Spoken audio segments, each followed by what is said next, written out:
masasabi ko naman, napakagandang trabaho ng kanilang ginagawa.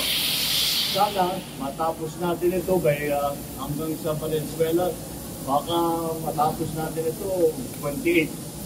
Baka pwede nang inaugurate 2028. Basta tingnan natin.